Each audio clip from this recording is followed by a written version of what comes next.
How do you create something that's different than everyone else? You do it differently than everyone else. Here at Copeland Creative, we specialize in telling captivating stories of wild people, wild things, and wild places. We don't just capture the story, we immerse ourselves in it. We are a diverse, multi-talented media house based in North Georgia, and if you have a story that needs told, we want to help you tell it. All right, we're back doing another podcast day. We just got done setting up the server, making sure I'm recording on everything. I just showed Luke how to do this and making sure I did it all right. But as you can tell, we've got AJ Scott. AJ Scott. There we go. All right, AJ's with us today. AJ's brand new. AJ started with us January. Yeah. January as kind of like a work release from school. Mm-hmm. You did a lot of hunting in the mornings, and then you'd come in, which, I mean, I can't blame you for that. Use them as field trip excuses. Use them as field trip excuse. Now you're graduated. How many, oh, stand by. I'm going to ask you this question in a minute. I forgot. Brian Dickus, this is for you, buddy. The Redneck Tech Podcast is brought to you by Mike'sArchery.com. They're a one-stop shop for virtually everything archery, bow hunting, and for your next outdoor adventure. Mike's Archery has been at the top of the archery game for over 50 years, and they want to give listeners of the Redneck Tech Podcast 10% off their entire online store using the code REDNECK10, all one word. Just put the code in before you check out, and your boys will hook you up. The guys at Mike's have always been good to us, and now they can be good to you too. Visit Mike'sArchery.com and get your gear now. There you go, Mike. I made sure, Brian, I made sure to put Mike's Archery back in there because he saw that we finally got the podcast back going. He said, so I see you put the podcast back going, and you took Mike's Archery back off. I was like, Brian, we still don't have all our ducks in a row. He's like, yeah, we're real behind on content too. I'm like, we're 13 months behind. So he's like, yeah, I get it. And I'm like, trust me, I will make sure to put you in there. So look, I remembered, Brian, it's almost for you. So let's start back over. So AJ, you started with us in January and you were still in high school, senior in high school, wrestling, playing football, and you just love the outdoors. So you asked me if you could do a work release for me. Yeah. And I was like, yeah, sure. But coming into this, you knew absolutely nothing about how to run a camera or editing. Nothing at all. Nothing at all. So you did a little hunting in the mornings, and you would use them as, what did you say you would turn them in as? I would just tell my teacher, like, hey, I got to go film for work. I won't be here. Probably ended up with like 46 absence, I think. And you like, still graduated. Oh, yeah. I had an A in the class. I think only 2 of the absences were like legit, like for reef, going fishing and like the turkey thing. We're actually legit. That is hilarious. That, first of all, they let you, well, I guess they really didn't let you. You kind of pulled the wool over their eyes, but dude. My teacher thought it was cool. She's like, what are you doing? I'm like, going to film a deer hunt. And she's like, oh, that's awesome. Well, cool. There are some awesome teachers left out there, sounds like. Oh, yeah. That's super cool. Well, so you guys came in here completely green. What made you like, I mean, obviously you hunt and fish and do all that stuff, but like, what was like, hey, I like what y'all are doing and want to learn more, like kind of what was the genesis of all that? Well, yeah, I always wanted to do something like in the outdoors, and like seeing y'all work with like people that like I've always watched growing up, like Sequan, and then doing some stuff with Bass Pro and stuff. It really thought like maybe I could like do some of that and get to learn all the stuff and be a part of some of those projects. And you're from Lumpkin County, Dahlonega, where I'm from, which is even rare that we're both from this tiny, tiny little town. Well, it's not that tiny anymore, is it? No, it's getting big. It'll be Dawsonville shortly. Don't say that. Oh, well, but you still do a lot of hunting around here. Oh, yeah. Yeah. I've been putting out cameras the last few weeks, and yeah. Pumped up about it. Yeah. I mean, got like 30 hogs on camera, so not really any deer, but. Well, I showed you that deer that Michael Cochran from Urban Deer sent me, and Georgia Suburban Deer. Oh, yeah. Get you fired up. Oh, yeah. Luke's already working on him a spot somewhere suburban. He said that's the only way he's going to get to hunt. He said he's too busy with work. Yeah, well, he might get one. Yeah. So kind of your experience, you kind of came in, like I said, green, not knowing anything. And honestly, in the beginning, like I didn't have a plan for you, to be completely honest. I'm like, I'll find something for him to do. Yeah. But I didn't have like yeah, I'm going to get you editing this and shooting this and doing this thing. Like, the first, 2-3 weeks, you just kind of like tagged footage, took out trash, put together tables, all kinds of random crap. But like, that was one of the things I loved about you is you were like, I just want to be around it. Yeah. And then I had you like sit in with Luke. I had you sit in with Ryer. Yeah. And just kind of watch it. Yeah. I feel like that was the thing that helped me the most is like just sitting over Luke's shoulder because he'd explain everything he did like into fine detail. And I feel like that really helped me a lot. He's a little bit better. I've gotten a lot less patient in my old age, I guess. Yeah. And which y'all are only 2 years apart. 2 years apart. Yeah. So that makes it a little easier too. And I would say Luke came from a fairly similar background as you too, growing up in Alabama and hunting locally and growing up in it, which you said which you'll love this. Your uncle's the real hunter in the group, right? He knows nothing at all.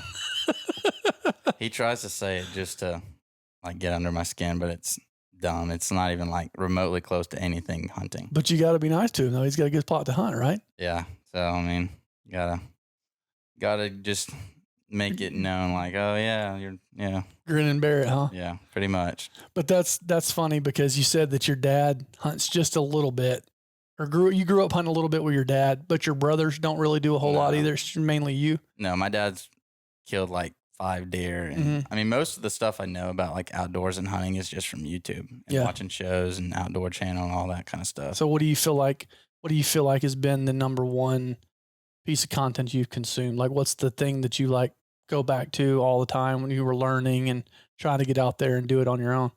I don't know. I watched a bunch of different YouTube channels. Like Bomar Bow Hunting was one of my big ones because of like how he developed his farms and like how he hunted certain deer. Mm-hmm. I'd watch that a lot, and then like I do a bunch of fishing and stuff too. So there's a few channels that I watch for fishing that are big. So like what are those? Like Coastal Worldwide is like saltwater like shark fishing. They just run charters off the beach. Yeah, you do a lot of the shark fishing off the beach. Yeah, so I watch them, and they've caught like 14-foot great white from the beach. So watching them has helped a lot with that. What beach was that? Don't go to that beach. I think Pensacola. Yeah. Nice. Yeah, I'd love to reel one in that big, but 14 feet. Mm-hmm. I don't want no part of that. Which I don't like the beach. Which you said you don't really like the beach. You just like to go fishing. Oh yeah, if I can, like we used to go to St. Augustine and they outlawed shark fishing from the beach, and I'd never go back. Like I want to, if you can shark fish from the beach at any beach, I'd never go to the beach. Like I don't like the beach. I don't like the sand. I don't like salt water. Yeah. I just like sit. I go to the beach in like sweatpants, like short, like thin sweatpants and a long sleeve shirt, and like sit under a tent and just watch the shark rod all night. But yeah, I know you have more patience than me. Because that sounds like. I mean, we'll set up at 7 o'clock and stay till 1 a.m. Shark. So you just got back from a big beach run. How many did y'all catch on that last beach run? I think we caught 8, but our problem was we had a buoy out in front of our house that they just set up for like boats to stay out. And we hooked like 3 really big shark. They were like probably over 12 foot. And they swam to the buoy and got wrapped up. Yeah. That sucks. What was the biggest one y'all caught? I think it was like a 9-foot hammer. 9-foot hammerhead. Yeah, I mean, we've caught bigger than that. We had one year. I think it was like a 12-foot tiger reeled in. It was like 15 yards out in the water, and the hook pulled right out in the water. So we were all chasing it through the water. But that's probably the biggest. Not this boy, not this white boy. I'm not doing that. Yeah. Well, once you get them, then like a hammerhead, if you reel a hammerhead in, it takes over like 40 minutes. Lots of the time they'll die. Like, oh, really? You got to be quick getting them in and out. Huh. So why is that? They have like a bunch of acid. Like hammerheads will fight harder than any other shark there is.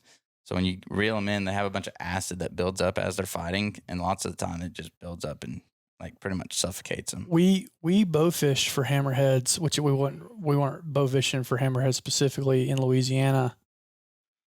Well, they're like protected now. Like this was years ago. This was like 2014. Yeah, you can't even get them out of the water when you catch them. 2015 now. Was off the coast of Louisiana, still one of the only few places you can bow fish for them, or you could then. Yeah. And we shot one, or we had like a 10 foot hammerhead we had chummed up, and we were trying to shoot him with the bows, It was like shooting into concrete. Like we Oh, yeah. couldn't get an arrow to stick. And when we finally got one to stick, we fought him for like 2 hours and that arrow pulled out and he finally just swam off. He was Yeah, just like, yeah, I don't want no part of this. And we never got him in. Yeah, no, they're tough. And I mean, I'll go out. It's like our best bait that we use is like a baby. If you can catch a baby shark, like 2 foot or smaller, put it on hole, that's like the best bait. Cannibals. Yeah. So we reeled in one last week that it was probably like a 4 or 5 foot black tip. And we reeled in from the dorsal fin up. Like the tail had gotten clean bit off by something big. But yeah, we'll go out and like gaff a little baby shark. And like lots of the time the gaff will just like bounce off of them. But What? Just their skin's that thick? oh yeah, it's like, I mean, it's like the hardest sandpaper you ever felt. Like whenever you hook the bait, it's hard to even get the hook to punch through it. So you ain't got to worry about slinging the bait off, is what you're saying? Oh no, we don't even cast it. We fly it out with a drone. Yeah, now. you fly it out with a drone. That's technology, man. Like Oh yeah.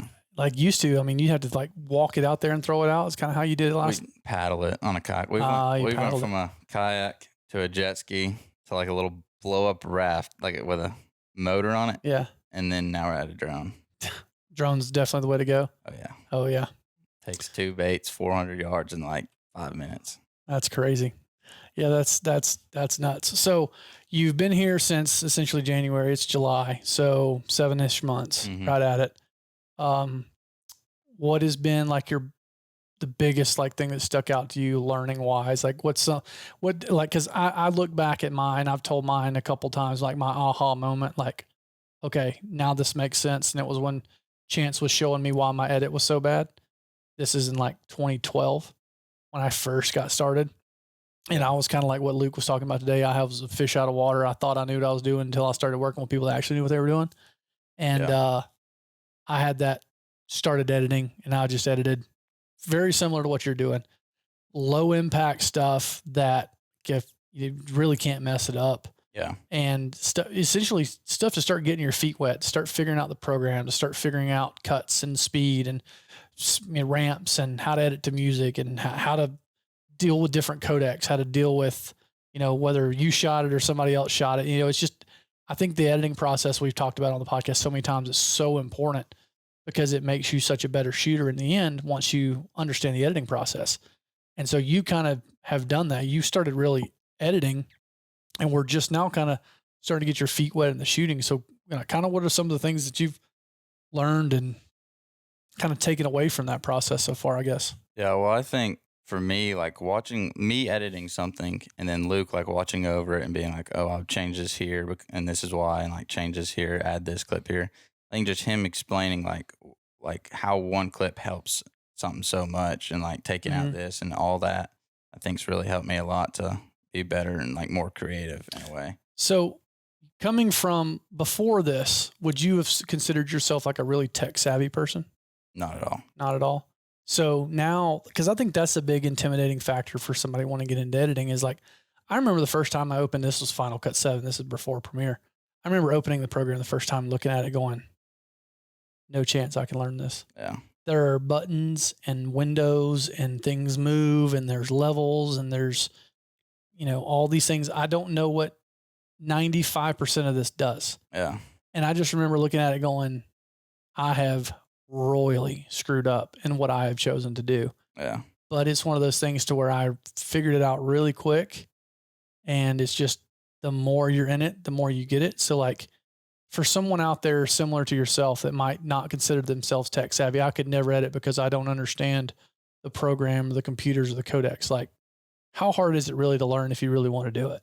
No, I feel like for me, I was put in a good position to learn, like being with Luke. And like, I feel like every time I get in Premiere, I still learn something new. Like, I don't know everything that's in it yet. Yeah. Well, neither do I. Yeah. Every time I do something, like I'll even just look it up on YouTube. Like, how would I do this to it? And Yeah. I like learn a different key or button or something to do every single time in it. But it's really not hard to. Shortcuts are your best friend too, aren't they? Oh yeah. Yeah, oh yeah. Yeah. You daggum right. Shortcuts will change your life if you don't know them. And that's one of my simple pleasures in life is knowing a shortcut that Ryder doesn't know.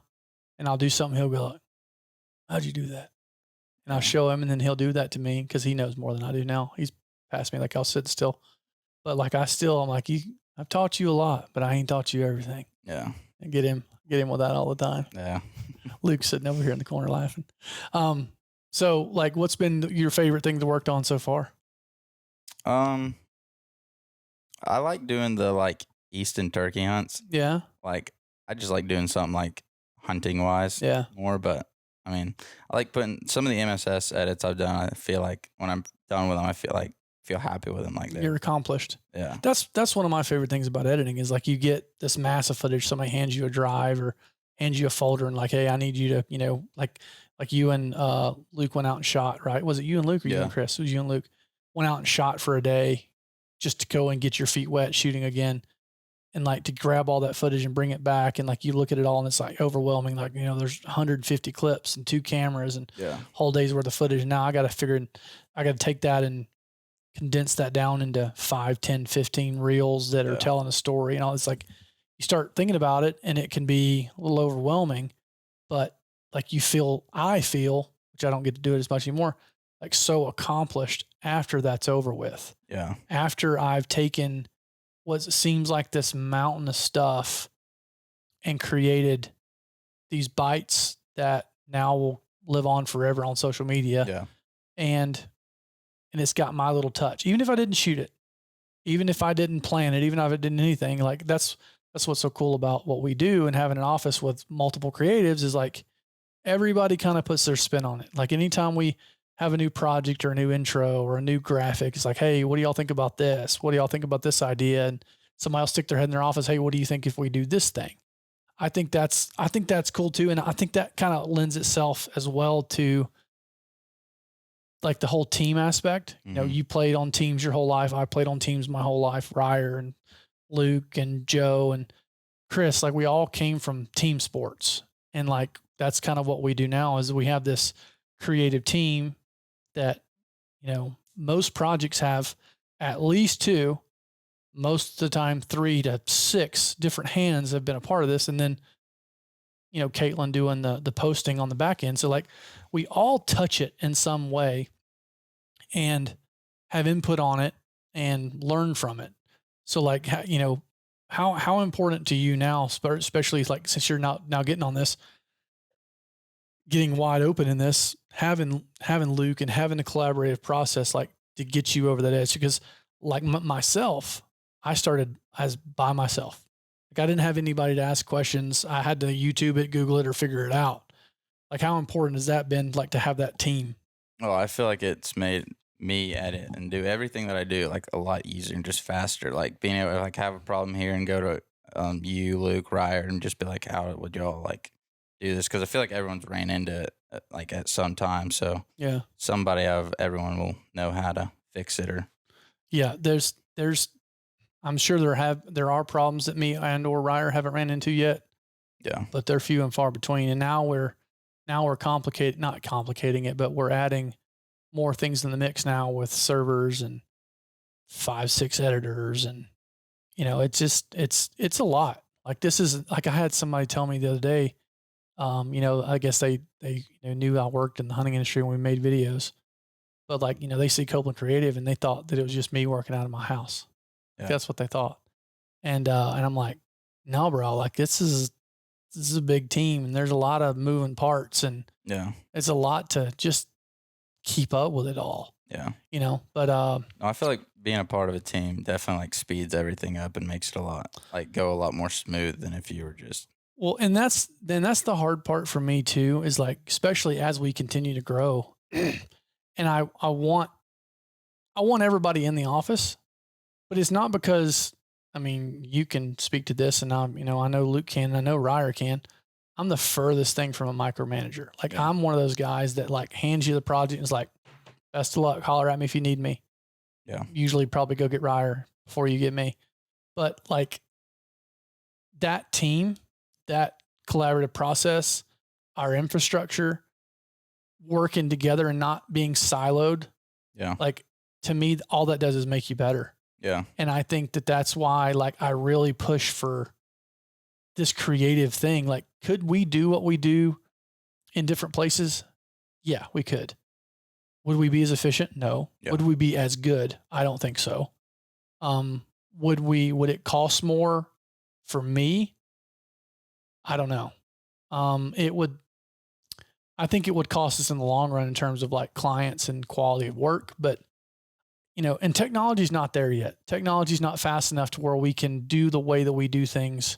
Can we get on like Zoom calls? Yeah, but like who wants to do that? It's like you can stick your head in my office or, hey, come over my shoulder and watch this thing. Chance always used to say, all right, watch this and tell me when you get bored.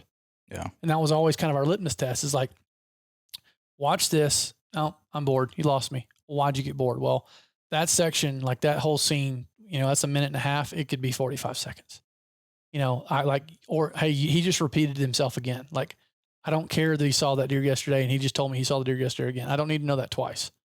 And that's another thing that's hard, that was really hard for me in the beginning, is trying to figure out that how do you not only take constructive criticism, but how do you become more efficient? How do you take your footage and get it to the place to where you can be a bigger part of that team?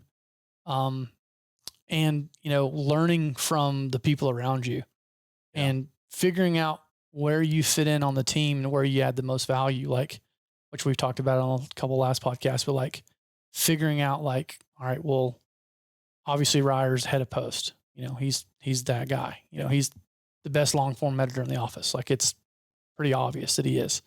Okay. Well, Luke has really stepped up as by far the best short form editor we have in the office. It's like, okay, well, he's really good at that.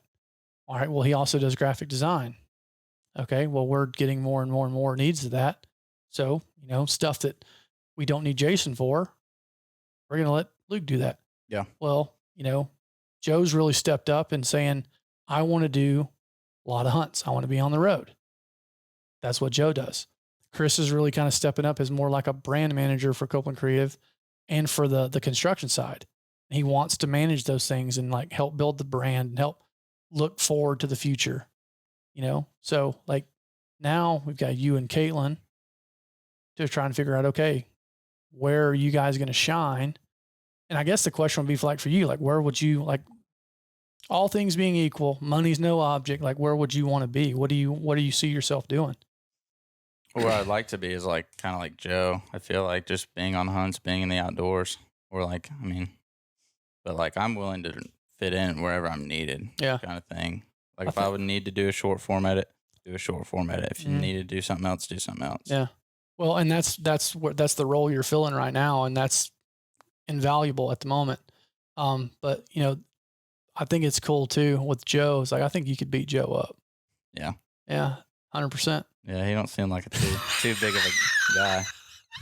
I can't wait till he hears this.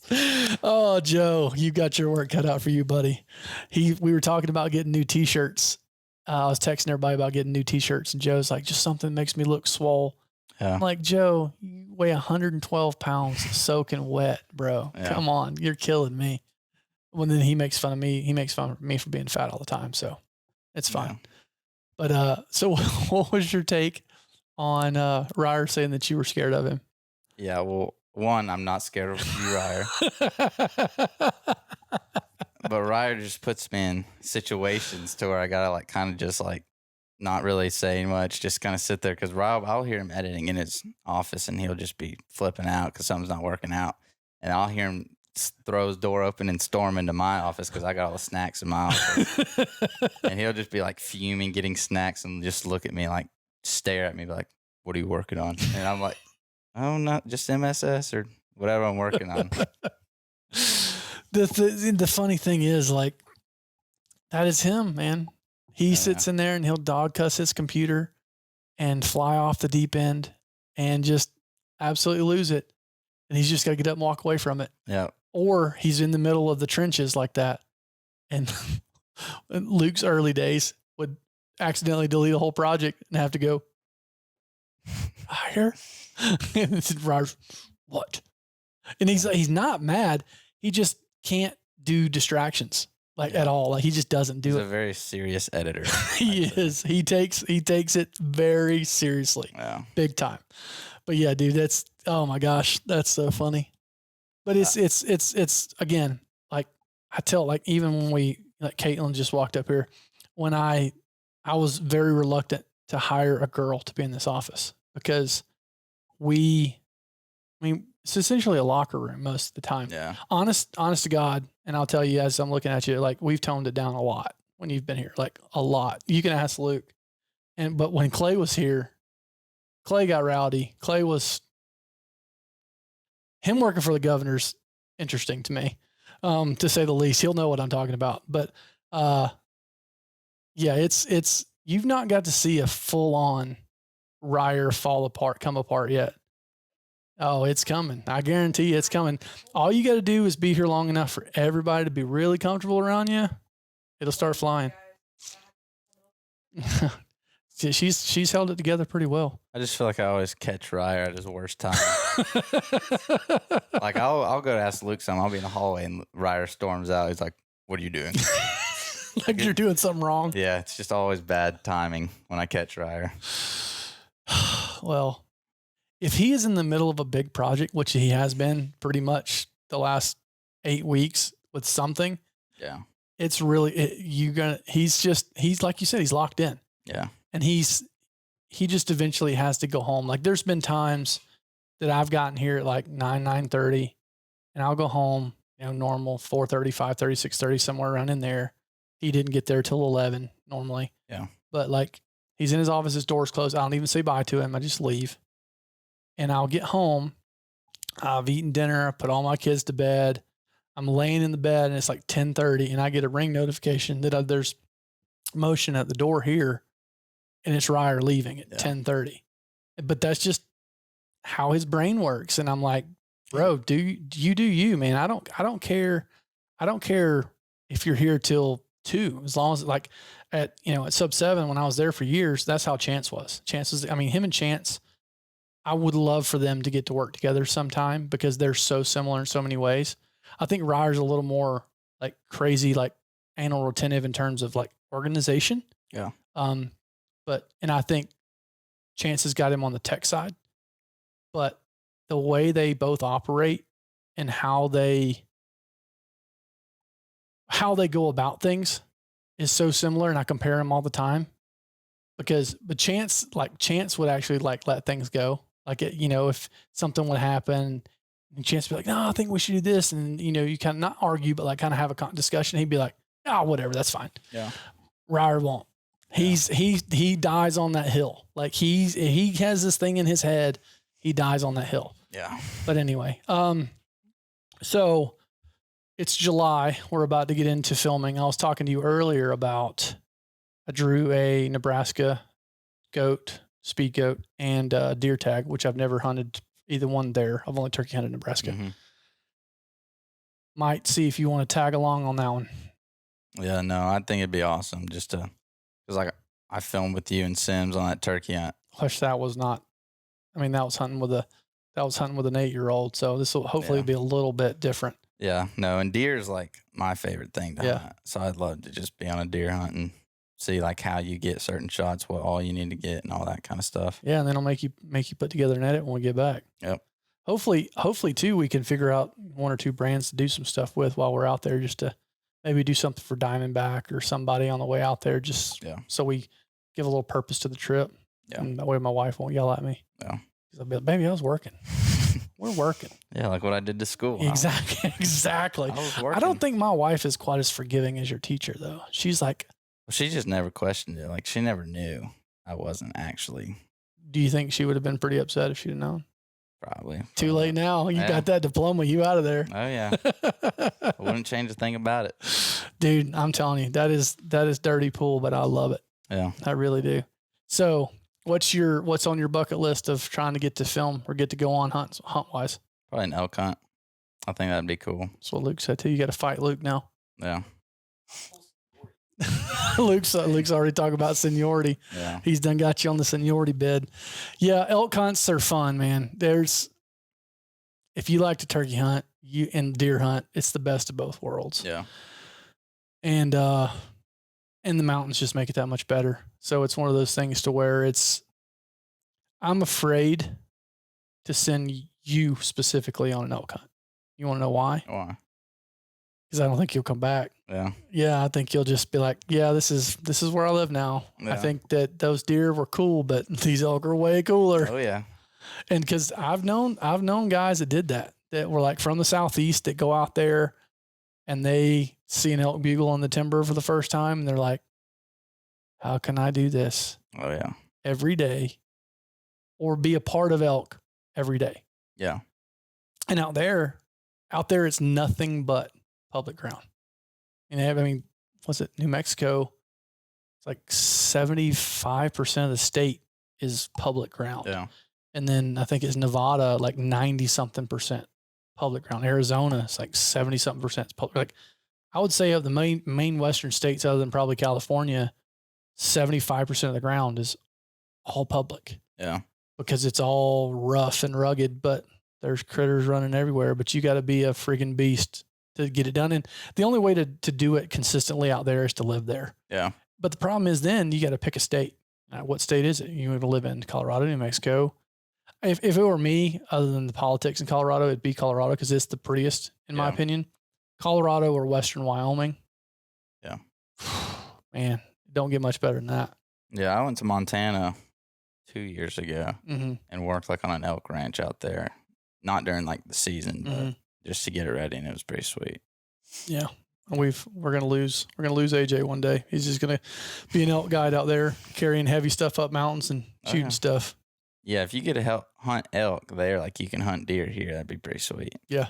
Just every day. Yeah, it's the problem is out there the seasons are so much shorter. If you want to archery hunt. Now if you want to rifle hunt, then yeah, I mean it's a long season too. But the problem with a lot of those states is it's not like the Southeast. You know, you have to still get a tag.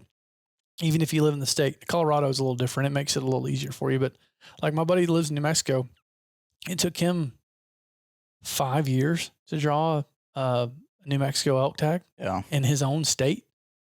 You know, that'd be he can tough. hunt, I think, mule deer every year and coos deer every year, I think, and turkeys every year, but like elk in certain units, like because there's a couple units like he wanted to like hunt a specific bull. Like I think he ended up killing a 370, Yeah. but it took him 5-7 years to draw it. And it was tough, you know, Yeah. but like, I don't know, man, that waiting 3 to 5 years is tough, man. Like imagine if Georgia, you couldn't Yeah. hunt, but every 5 years for deer. Oh yeah, no, it'd be awful. Yeah. I won't You have be to able watch, do you just have to watch him and look, yeah, you've been outlaw, wouldn't Oh yeah. you? Any self-respecting Southeast hunter would be an outlaw for sure. Yeah. Turkeys, deer, all of the above. Mm-hmm. Well, cool. Any final thoughts? No, Not for me. not from you. Yeah. So for y'all that don't know and you can't tell, AJ comes in the office like a silent ninja. Come in, he'll work. I won't even know he's here, and he'll slip out the door. AJ's been here for 6 hours and nobody knew it. He could have killed everybody in the office and we'd have never known it. Yeah, Ryan will just walk in and be like, "Oh, didn't know you were here." Yeah. Only time I know you're there is usually when the door's closed and the light's on. That's the only way I know you're there. Yeah. Because we got you set up in the server room right now, which we've got to get you out of the server room because it gets so hot in there with all them servers. But yeah, you're the silent ninja killer. I wouldn't want you after me. I know that. Yeah. Just get to work. I love it. All right, guys. Peace.